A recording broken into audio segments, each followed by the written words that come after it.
Hey y'all, it's Crystal. Just want to do a little intro for a reading vlog that I'm planning up for this coming week-ish, however long it takes me to kind of get through all these books here.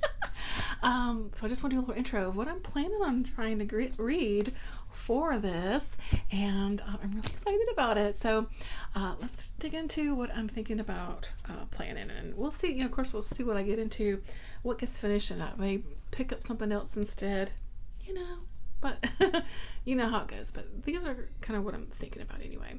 So back up a little bit. What is the vlog about? Yeah. So at the beginning of the year, I made a little list of reading vlog ideas, and I haven't done a single one of them yet. So I wanted to at least do a few of them. And so I said, May is going to be the month. And so this is what I'm going to be doing now. I had a very loose sort of goal of just kind of trying to read more translated work, and so this vlog definitely ties into that. And I'm going to be reading some Japanese works, so some books that have been translated from Japanese that I can finally sink my teeth into, and super excited. First up, absolutely, Battle Royale by Koushun Takami, because why haven't I read it yet? I don't know. But this is like my priority. You know what I mean? This one is a priority for me to read. And this is like sort of a classic by now, really. And I just don't know why I haven't gotten to it. So I think most folks know about this one, but I think we follow a group of teenagers. They somehow end up on this sort of island and have to be the last man standing, and it goes from there. I think it gets kind of violent, and I just really want to read it. Let me get this is translated by Nathan Collins. So yeah, this is again high priority. I did find the audiobook for it, so that's gonna help me get through it. I'm really looking forward to finally getting to it, and I love this edition too, with the black and red. Yeah, so priority. I'd also really need to get to Blood on the Tracks Volume 1, because I found this on a library book sale last year and haven't read it yet. I've heard nothing but amazing things about this series, and I like to at least get started, because I got this for $1. So this is by Shuzo Oshimi. Let me get the translated by Daniel Komen. So this is from 2017, so it's definitely been out for a little while now. I don't even know what it's about, but other than that, I think it's kind of hard hitting, and I'm pretty sure I'm gonna like it. Yeah, that's really that's all I need to know. Now, before I forget, I do have a book on my Audible. So I do have Audition by Ryu Murakami. Is it Ryu or Ryu? I should probably look that up. I'll look that up at some point. This is another one I've been wanting to read for a long time, and I've seen the movie years ago. Actually, I'd like to do a rewatch. Maybe I could squeeze in a rewatch of the movie for this week sometime too.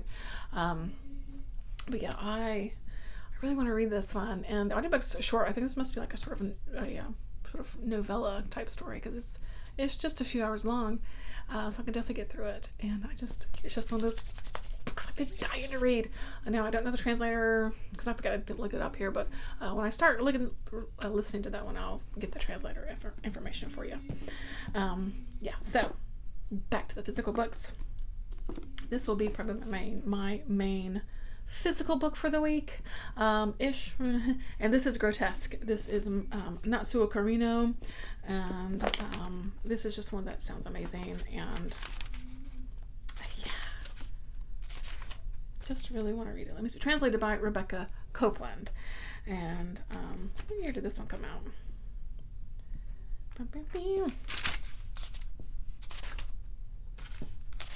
One moment, please. 2007. 2008? 2007, I think. 2007. So this has definitely been out for a little while. It sounds amazing. So life at the prestigious Q High School for Young Women in Tokyo exists on a precise social axis. A world of insiders and outsiders, of haves and have-nots. Beautiful Yuriko and her unpopular unnamed sister exist in different spheres. The hopelessly awkward Kazui Sato floats around among them, trying to fit in. Years later, Yuriko and Kazui are dead. Both have become prostitutes and both have been brutally murdered. Natsuo Kirino, celebrated author of Out, which is another one I want to read, seamlessly weaves together the stories of these women's struggles within the conventions and restrictions of Japanese society. At once a psychological investigation of the pressures facing Japanese women and a classic work of noir fiction, brilliantly twisted novel of ambition, desire, beauty, cruelty, and identity by one of our most electrifying writers. I've heard this is a bit dark and disturbing too. We'll see. I'm jazzed. I'm jazzed to finally make the time for this because it just sounds amazing. Now it doesn't look long, but it's over 500 pages. But yeah, I'm stoked. I'm really excited to read it. And now, if I get time, if I have time, I've had this book sitting on my shelf. I have 3 years at least. It's got to be at least 3 years, if not longer. Actually, probably longer than that, 3 or 4 years. Orange Volume 1. I got Volume 2 also. Yeah, I haven't read any of these. So this is Orange, story and art by Ichigo Takano. Is translated by Amber Tamosaitis. I've heard this was really good too, really kind of emotional, and yeah. So I know, I know it's got some high school kids. So let's see. On the day that Naho begins 11th grade, she receives a letter from herself 10 years in the future. At first, she writes it off as a prank, but as the letter's predictions come true one by one, Naho realizes that the letter might be the real deal.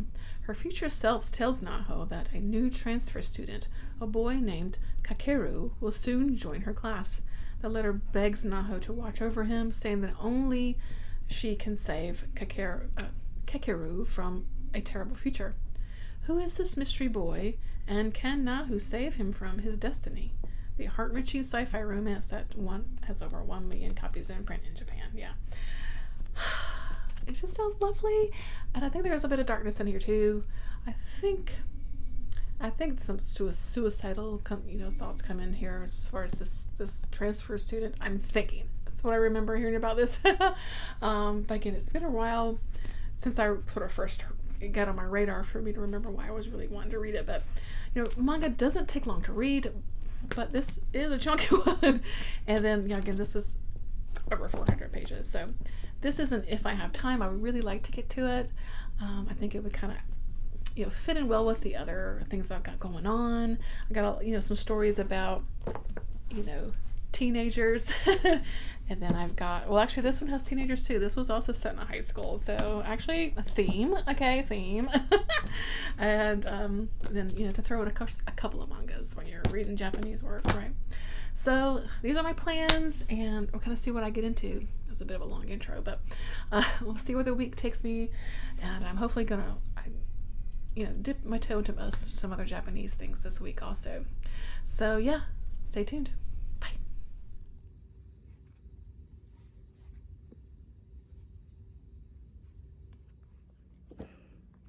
I finished volume 1 of Blood on the Tracks. Again, this is by Shuzo Oshimi, and I'm hooked. I'm hooked in. I need to know where the story goes. I only have volume 1. Urgh. But yeah, this has pulled me right in. So we're following our main character is a young kid. He's like a 13-year-old kid, and he lives with his mom and his dad. His mom is pretty overprotective, and I don't know, something is going on with this mom, okay? She's a little strange. She does something at the end of this book that is like, what?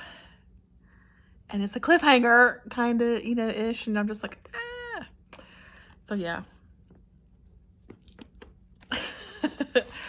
Really liked the art style. Well,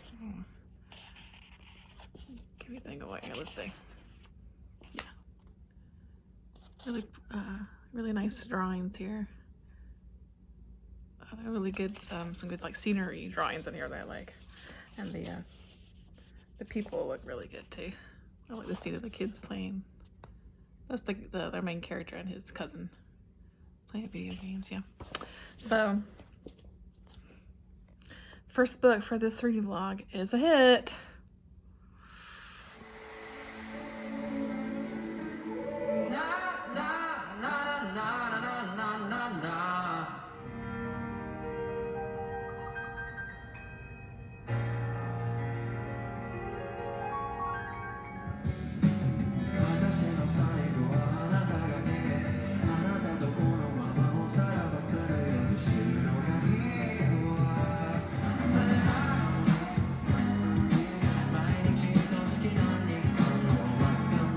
Just doing a check-in. I think I just put some clips before this, and so as part of this reading vlog, I really wanted to make it more than just a reading vlog. I kind of want to really kind of delve into some other Japanese media this week, and so I finally got around to watching the Fuji Kaze concert that you can watch on Netflix. He sort of was celebrating his second album coming out. It came out last year on Netflix, and yeah, so he put on this really big stadium, like his very first kind of outdoor like stadium concert, and it was really good. It was really good. He had like dancers and like a band there with him. Yeah, it was really wonderful. So he's a fantastic musician and singer, and I'm so happy that he's kind of blown up. Well, of course, that I could discover him. He's been putting his music on like YouTube since he was been like a teenager. I think he's about 25-ish now. So, and then of course, the last few years he's really kind of blown up, and I'm excited because I really enjoy his music, and the concert was really wonderful. And he had like did I mention that already? Backup dancers and a band and like light shows and imagery on the things. Yeah, it was really good. So, and he sang a lot of his good songs, like Matsuri, which I love, and Shina no ga Iwa, and Grace, and yeah, all the good stuff. So, and there was a bunch of people there. I'm so excited for him. So, you can definitely check it out. It is on Netflix if you're interested in checking out some of his music. I enjoy it. It's kind of, I don't want to say I feel good music, but it really is. A lot of it is yeah, I love his lyrics. Sometimes they're kind of silly and funny lyrics, which I think is fun. And then there's like some love songs or love lost songs, and sometimes his lyrics are really sort of inspiring and put you just in a really good mood. And yeah, he plays the hell out of the piano. Yeah, I'm a fan. So if you're interested, definitely check it out. It's on Netflix if you got Netflix. So yeah, it was good. All right, let's do another little check-in before I go off to work. So I read another manga, actually, off the TBR, but it is, I'm filming this during May time where we're celebrating, Zombie Awareness Month. So I did read Volume 1 of Zombie Cherry. This is by Shoko Conami, and this was super cute. It was really cute. So we were following a young teenage girls, this is a high school setting, and she has her best friend who I guess is some sort of inventor, kind of scientist guy. He has invented this thing, I forget what it's called now, but it's kind of like this cherry syrup that's supposed to like give people energy and stuff. And so he kind of tests it out on himself and tests it on his friend. Like one drop will do you, right? And so she tries it out and it's like, oh, I feel great, yada yada yada. In the meantime, there's also this other guy at school who every girl has a crush on because, of course, he's the cutest and the coolest. And lo and behold, they somehow kind of strike up a conversation and realize that they both love horror. How fun. So they start talking and talking about horror and all that kind of good stuff. Now, the popular girl at school gets a bit jealous, and that kind of stuff comes into play. And so he asked her out to a movie, go see a new horror movie. And she goes to her friend, I need some more of this cherry syrup to help me because yada, yada, yada. And he's like, no, it's not. And she downs the whole bottle. And lo and behold, she becomes dead and then becomes undead. And yeah, so we follow her. She has no heartbeat anymore. She's basically dead, but she's up and walking around. So she's a zombie in the fact that she's undead, but she's not an eat your brains kind of zombie, but it's really cute. I mean, I would definitely kind of continue on to see where it goes and what happens. What happens happens to her now because she did, you know? So it was cute, and it was a quick read. It was fun. Also, I watched an episode of a Japanese drama called what was it called? Good Morning Call. You can watch this on Netflix. And it was cute too. Another kind of high school setting, actually. And it's we're following a teen girl who her parents have moved back to the countryside to like work the family farm, and she stays in the city to finish out high school. And so she rents this little apartment. There's also, the cute guy at school who she doesn't seem to be interested in because he's not all that. He's kind of rude and stuff. And but he's also having to rent an apartment. We later find that his parents are dead. That's why. That's sad. But lo and behold, don't you know, they were kind of scammed and both rented this same apartment. Yada, yada, yada. So they're both in this apartment. And because it's expensive and they were scammed and all this kind of stuff, they're like, well, why don't we just, let's just live together for a little while until we find a new place.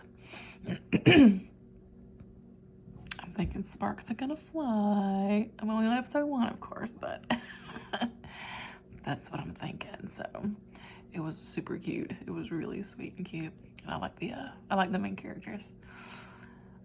Even though the guy, the male the male lead, he's definitely kind of standoffish and yeah. But I think he probably has reasons. So it was cute. Yeah. All right, let's go to work, right? What is today? Wednesday? So we'll get this day over with and we're halfway done with the week already. So yay. So in the car, I listen to music in the car these days. I used to do audiobooks, but I kind of stopped doing that. Because I listen to audiobooks basically all day, all along at work. So I listen to tunes. I put my tunes on. And this morning, I'm gonna listen to some J-pop. I'm in the mood for some J-pop this morning. So I'm gonna pull up a playlist and blast it as I'm going down the road. Hopefully I'll make it to work okay. I hate driving on the interstate, but it must be done. There's always traffic. Hopefully there won't be a car crash. We'll see. But yeah, so I'm gonna pull up a little playlist and yeah, so I will link actually just a sort of J-pop hits list or something down below if you're interested in checking it out. I like it. Sometimes I'm just in the mood for this sort of style of music, and it definitely has its own feel, its own sort of characteristics, and a lot of times it puts me in a really good mood, and it's a bit, I don't want to say lighter feeling, but it's a bit lighter feeling for me. So yeah, let's get going. Audio, a division of Recorded Books, presents Audition by Ryu Murakami. Shall we do a little check-in? I don't think I have checked in a little bit. I'm a little discombobulated. So let's talk about reading Audition by Ryu Murakami. Yeah, because that happened and I really liked it. Yeah, I ended up really liking this one. So you can probably hear my kid in the background. But so this is a book that I have been wanting to read for quite a while now. I saw the movie like a million years ago, of course, and the movie is just amazing. The movie, yeah, is amazing. And so yeah, I finally read that book. And I actually had bought the audiobook at Audible, I think last year sometime. It came up on sale. I think I only paid like a few bucks for it. And so yeah, I did the audiobook. The audiobook was really well done, and I really liked this. And so basically the principal sort of general idea, right? We're following a man he's like middle-aged and he has a teenage son. His wife had died some years previously, and his son, approaches him one day. He's like, "Dad, why don't you get remarried?" And the guy's like, "I don't know. I didn't really think about getting remarried." And then he thinks about it a little more, and it's like, well, maybe it's time, And cause like I said, I think he's like in his, sort of early 40s. Maybe I could get remarried now. And so he's talking to like one of his friends about it, and they come up with this sort of harebrained idea to hold an audition for this movie they're gonna make. So his friend is somehow involved in like, movies or something like that. And so he gets this thing together, and they have like 2,000 women sort of put in like an application basically, for it, and they hold these auditions, and these women come in and they're reading for this part that they think they're going to get in this movie. And immediately he falls, of course, head over heels for this one particular woman, right? And because she's just on paper, she looks great, and it's everything that he is sort of wanting from his new wife. And so he's like, this is the one. And he sort of asked her out on a date, and they have start a little relationship, right? And things go awry, and perhaps this woman is a little cray-cray, and yeah, it goes from there. And it was fantastic. The guy is, of course, he's a total douchewad, right? Because holding this fake audition, he's lying from the get-go, right? And I feel like you get maybe a little bit more into his mind and the story than I did from the movie. So you really kind of are in his mind, and like his sort of, I don't know, almost like almost delusional things that he's, I don't know. It was really good. Oops, sorry, shaking that. It was really good. It's only a short book, so it doesn't take you too long to get through it, but it's very effective, I think. It's a slow burn, as far as when you get to like the things start happening. So, you got to put some time into it, at the beginning when you're, it's setting up everything. But the ending is well worth the payoff, and the movie, I think, definitely captures, I think, what the story is trying to say. So yeah, it was really good. I don't know if I have time to watch the movie, but I'd like to rewatch it. I hadn't watched that movie in, gosh, billion years now, so it'll be fun to watch it again after having read the book. I think the movie definitely goes a little bit more, more into the stuff, if you know what I mean. But yeah, the general sort of gist of the story, it definitely is captured in the book, or in the movie. So yeah, that was fun. I did watch another Japanese TV episode. Wanted to give something else a try to kind of see what, get a flavor for some of their other media. And I wanted something that was a bit more of an adult type of show. I watched the first episode of Good Morning Call, which it's definitely more of a teen kind of show. It's more cutesy, So let me get something maybe a bit more grown up. And well, did I get grown up when I chose? Yes, I did. So I watched episode 1 of Fishbowl Wife. I thought this sounded kind of interesting.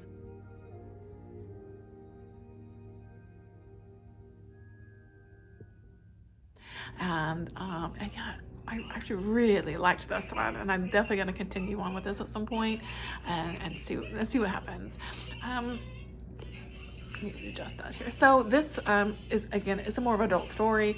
We're following, married people, they're grown-ups, and they're living grown-up lives. I think we're focusing on basically people that live in this sort of one apartment building, and I think we're going to be focusing on different women in the building from kind of what I'm gathering. And the story does absolutely deal with infidelity, so if you don't like, storylines with people, spouses cheating on each other, then you may not like this, but I found it really interesting. So the first episode, we're following a woman who's married, and she and her husband sort of run these sort of like salons and things like that, and they're pretty wealthy, pretty influential, and are doing pretty well for themselves. But the husband is a complete asshole. Right in the beginning, he's like, fucking this other woman that lives in the building, and cheating on his wife left and right with all kinds of women, and he's a total asshole. So there is a scene where he slaps his wife, so like spousal abuse as well. He's a total asshole. Ugh. And this woman, she deserves better, right? Oh my God.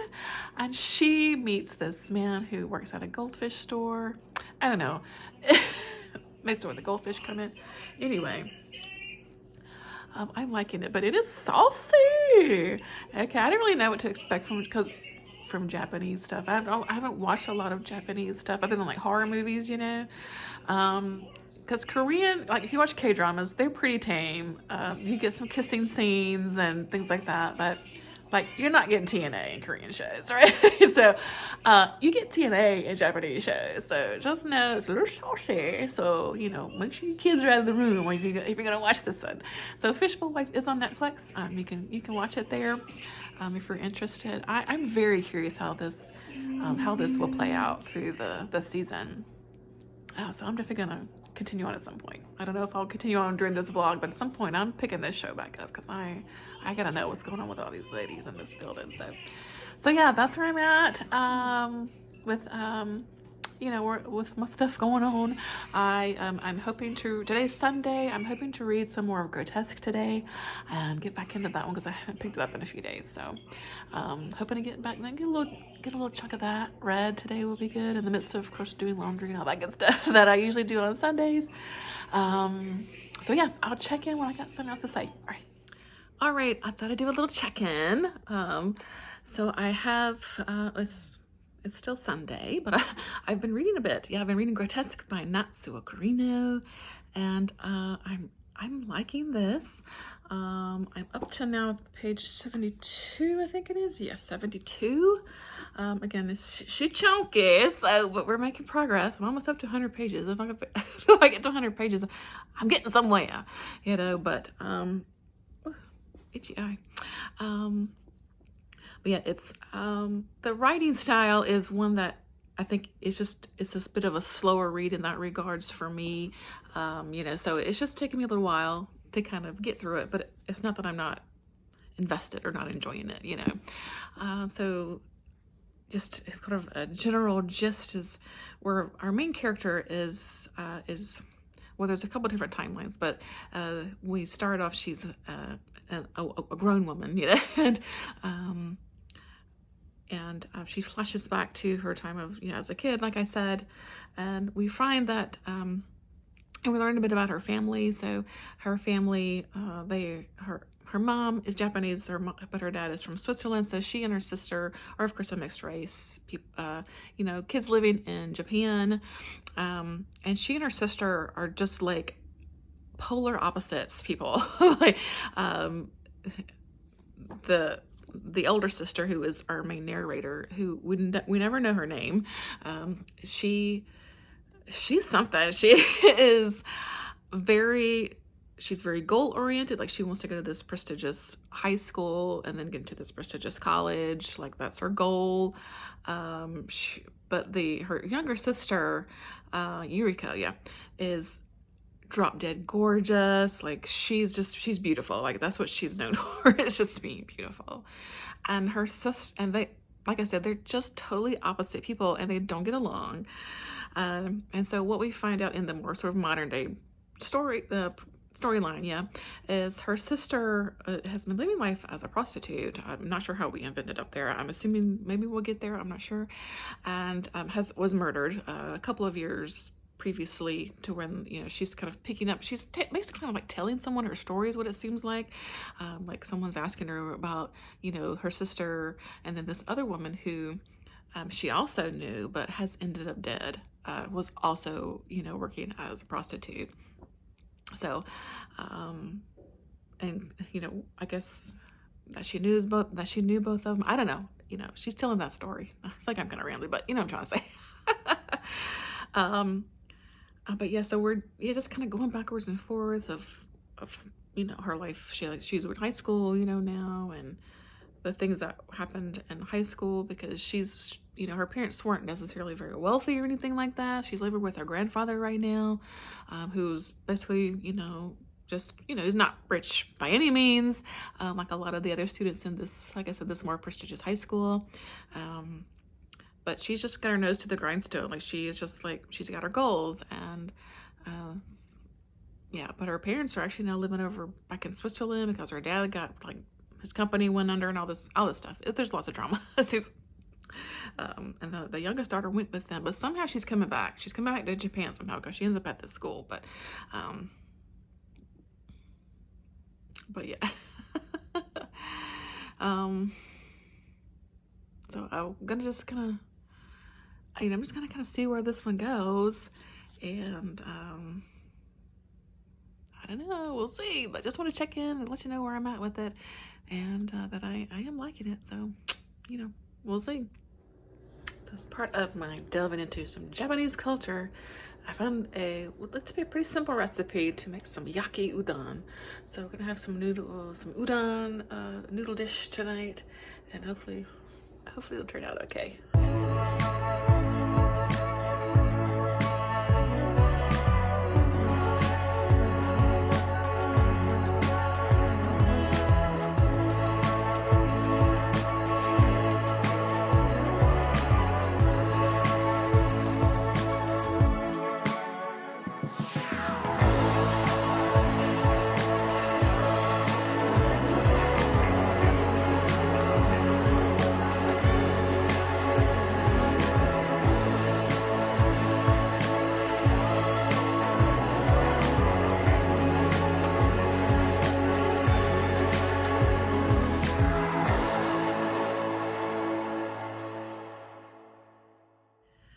All right, so a little update. I got a little timer before I'm about to jump onto a live stream over on Steve Talks Movies channel. We're going to talk about the movie Lamb, which I'm kind of excited about. So I'll link it below if you want to watch it. But I don't know, it's a weird movie. But okay, let me do a little chat, check out about what I'm up to. I have read a bit more in Grotesque, so I've gone that far.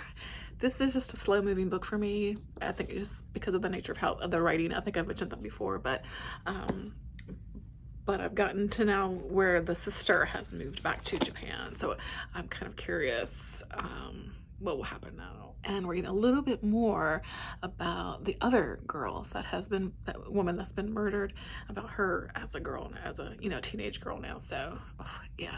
It's getting, I think, a little juicy now. Today at work, I started the audiobook for Battle Royale. Yay, finally! So this is by Koushun Takami, and yeah, I'm really liking it so far. I made it, well, not quite halfway, but yeah, I've made some good progress on it, and I'm really liking this. Really liking it. Glad I'm finally reading it. So I'll chat a little bit more about that once I finished. But I did actually finish something else, and that is my Annihilation, and that is by Fujimori Nakamura. I knew I was gonna mess that up. I had and this is really just a short little novella, and it's a weird one. It is a weird one, and I think I liked it. It left me feeling like some kind of way, you know what I mean? This was translated, I think it was by Sam Bett. I like to at least mention the translator, and I actually did listen to the audiobook for this one, and again, it's actually another pretty short one. It was just a few hours on audio, so nice, another short novella. But this one, I don't even know how to describe this one. I'm gonna be honest, because it is, like I said, it's really strange and trippy, a bit mind-bendy, really some, I don't even know. It opens up and there's this man who's in like this, it's almost like a hotel room, like a little cabin or something like that. And he's going through this other man's belongings that in this room previously. And this guy has left basically sort of like a manuscript of his life. And this guy's wanted to take this guy's identity because he needs to he's done some bad things and he's wanting to start over and, just kind of flee and all that kind of stuff. But that there's way more to it than that. We learned things about childhood, about the connection with these people have together, relations to sort of therapy involving hypnotherapy, hypnotherapy. Is that the word? You mean it when you're hypnotized? Yes. Memory, memory loss, other people's memories implanted into your brain. What is the nature of violence? All kinds of stuff. There is definitely some violence in here. I can't even, I don't know. It's just one you have to experience for yourself. But I did really, like I said, it was a bit off-putting, a bit unsettling, and yeah, I ended up really liking that one. So I'll definitely check out more about this author, to see what else I got going on. So So yeah, making some good progress.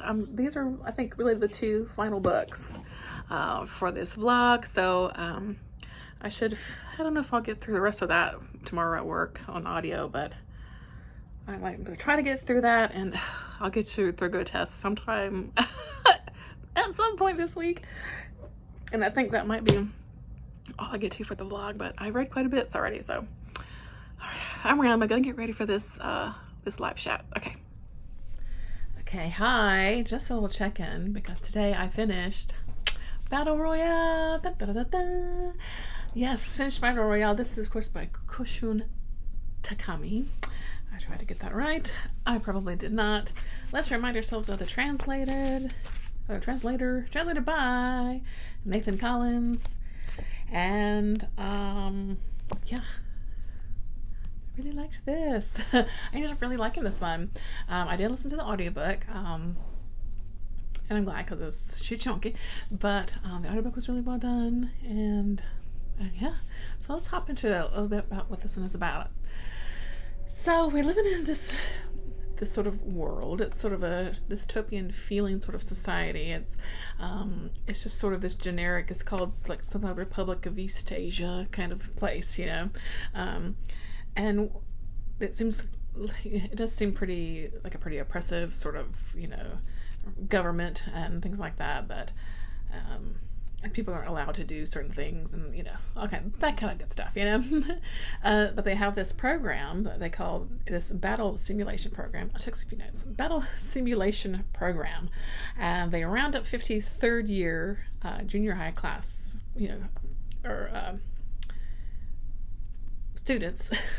Words, and that equals to about 15-year-olds, and so it's like a whole class essentially, and they're selected, you know, to battle each other, and this is, you know, it's supposed to be sort of for research purposes. So at the beginning of this book, we have 42 students that are male and female students, so it's, you know, it's mixed up.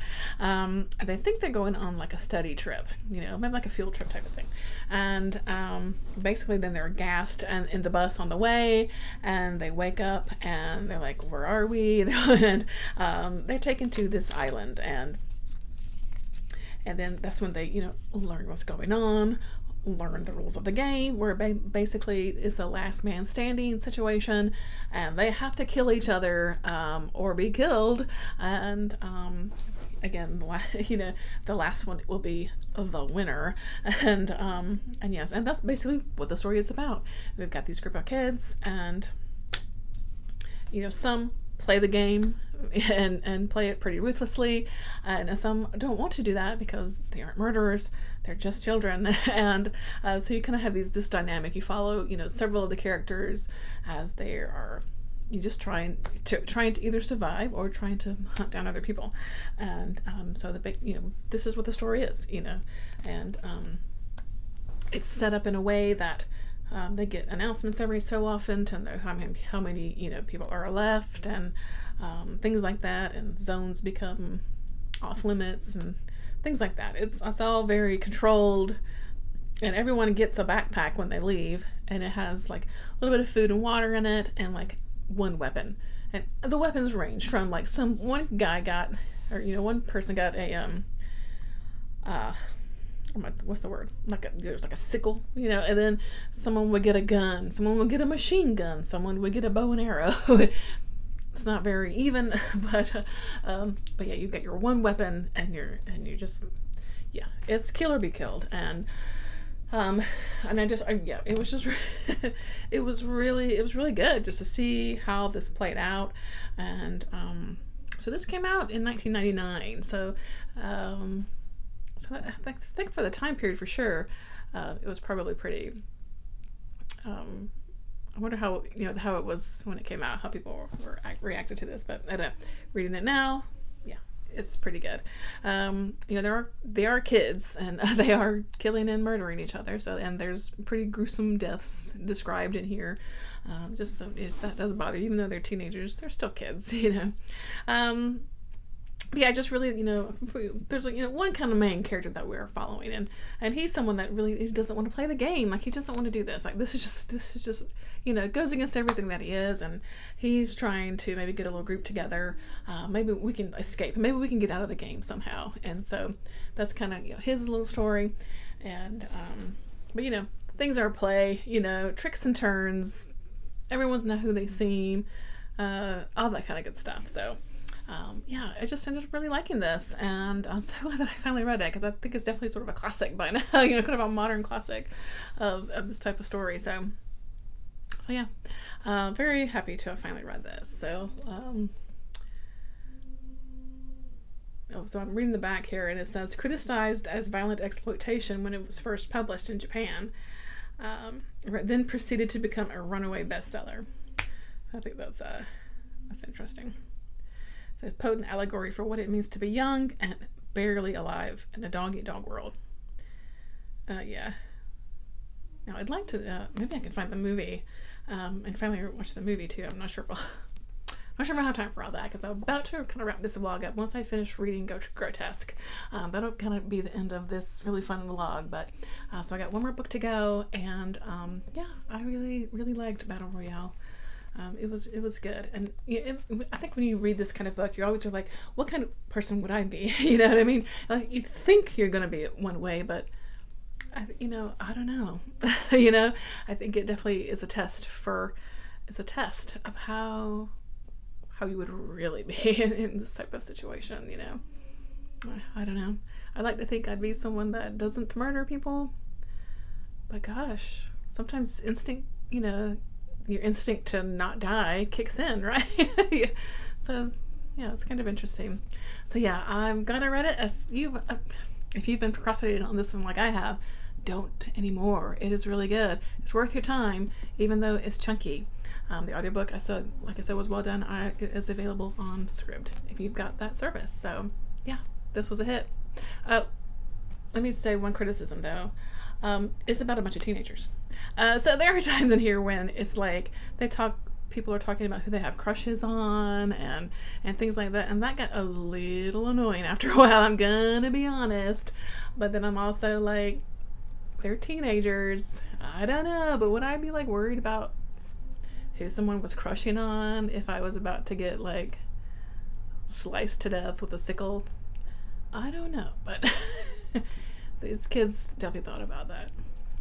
That's kind of one thing that definitely got on my nerves a little bit. But other than that, I liked it a lot, and it's definitely, like I said, worth your time, worth a read, and yeah, I love this cover. So yeah, I'm gonna hopefully today get more into Grotesque, and maybe the next day or two finish that one up. And yeah, I'll be done. So yeah, all right. Okay, actually, I meant to talk about something else, but I forgot. So I just want to add in here.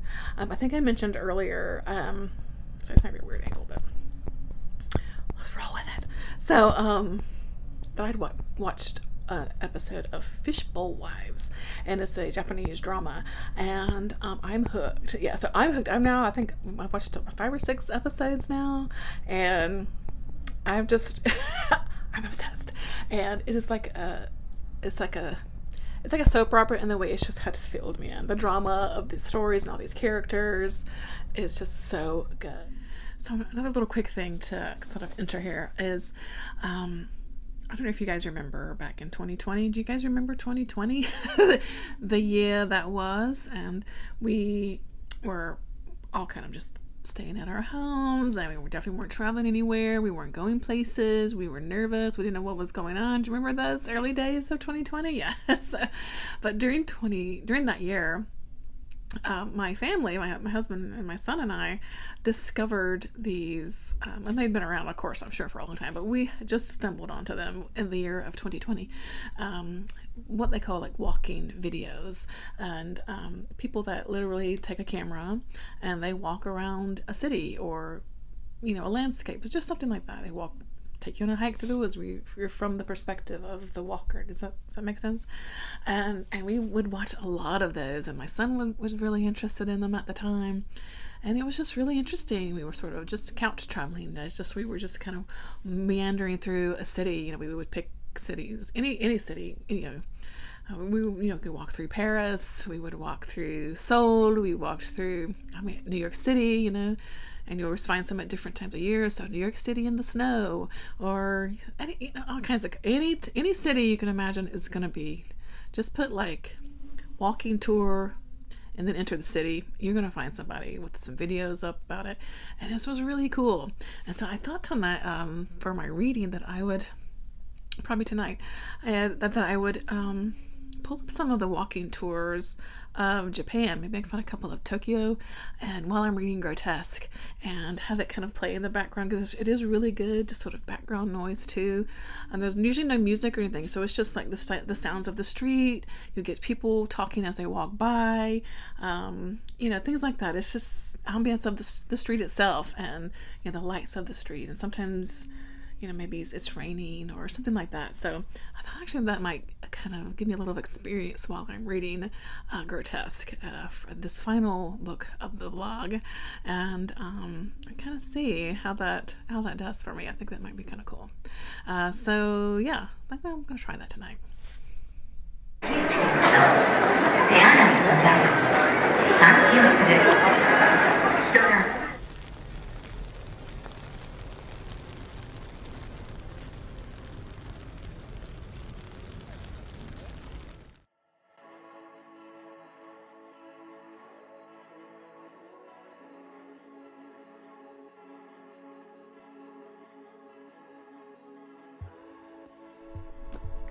Alrighty, let's do a final check-in. Yeah, because I did finish Grotesque, and this book, yeah.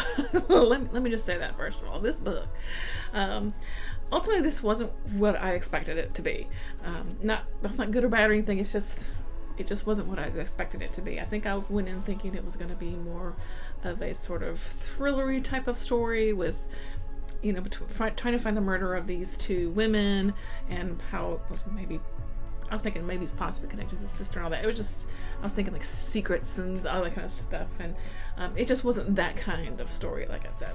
What it really was really more of a character focus on the three women that are predominantly in the story, the two women that were murdered, and then the unnamed sort of main narrator of this story, who is the sister of the one girl, and then had an acquaintance, high school acquaintance of the other.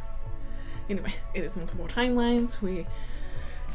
They're sort of present day, and then as they flash back to primarily their time in high school together, and the kind of people that they were back then, and how that sort of pathway led to the decisions that were made and the life that they were leading in that sort of more present day storyline. That again, of course, hope that ultimately ended up, to the murder of the two women, Yuriko and Katsue. So, yeah. So, at times, this is over 500 pages. At times, it felt like it was like very 500 pages, because I think it's just this writing style of this book, and there's a lot of sort of meandering of this story. Like I said, the main character is this sort of unnamed narrator, and she's basically, it feels like she's telling someone in like a story of like, this is what happened in the past, and this is how I feel about it, and this is how I hated everyone. Like she didn't like her sister, like I think I mentioned before. Like she totally hated her. Really didn't like Katsue either, even though I think she was kind of only Katsue's like only real friend, and but she wasn't very nice to her either. She was just a miserable kind of person. I've ever met someone who's just kind of like just plain miserable in their life. That's this character here, and so it's just interesting because just to see these women's and how their lives, how they intersect throughout each other throughout the years, and then what ultimately happens, and why, and the whys and the hows of how did these two women end up murdered.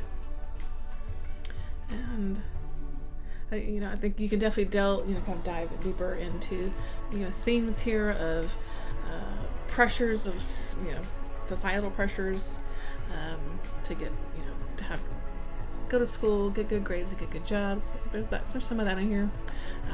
I think ultimately there's the story of women, pressures of women, the lives of women, the sex lives of women, or because it's interesting that both Katsue and Yuriko ended up choosing prostitution as a sort of lifestyle to earn money, and what does that mean? And of course, as they get older, they aren't getting in quite the same clientele, aren't making as much money. So of course, how does age affect that too, as the men's desire for more young women? There's a lot in here to explore, I think, if you're willing to kind of dive into it. It's not going to be for everyone though, I think, because I think just the nature of the storytelling is sometimes can feel a bit meandering, and it is, again, just very much character focused. It's not a lot of like thrills and chills in here, but it is super interesting, and ultimately I came away really liking this, and glad I finally read it. So this ends in the vlog on a high note. I really enjoyed everything. So first I read Grotesque, and then I read Blood on the Tracks Volume 1. I kicked off the vlog with this one, really enjoyed it, and so finally got to that one. Of course, finally The Beast of Battle Royale, finally got that marked off my list. Very happy to have finally read this, really enjoyed it. Of course I read Zombie Cherry, the cute little manga that I read about this crazy little teenage girl. That was really fun. Listening to the audiobook for Audition by Ryu Murakami. Wow, that was good too. And then, of course, my Annihilation by I forgot her name. My Annihilation. Oh yeah, by Fuminori Nakamura. And yeah, so ultimately, really enjoyed everything that I read here in this vlog. Enjoyed the media that I consumed. I finished Fishbowl Wives. I've been addicted to that show. I finished the season. I don't know if there's gonna be more, but I loved that show. It ended with like something, I was like, this better not happen, and then like something else happened, so I was happy with how things ended out, though it was still a bit left open-ended, but I like how that. We made the Yaki Udon noodles, and they were delicious. I will link that recipe below if you're interested in giving it a go. It was very easy, very simple, nice weekday meal. Of course, listening to some Japanese music, some J-pop was really fun as well. I mean, I listened to it a lot, but I really listened to it a lot during this vlog time. So yeah, that's it. I had a really great time with this. I know this is going to end up being very long, so if you've hung out to the end, I really do appreciate you spending some time with me and kind of experiencing some Japanese culture through their media and their writing. It was fun.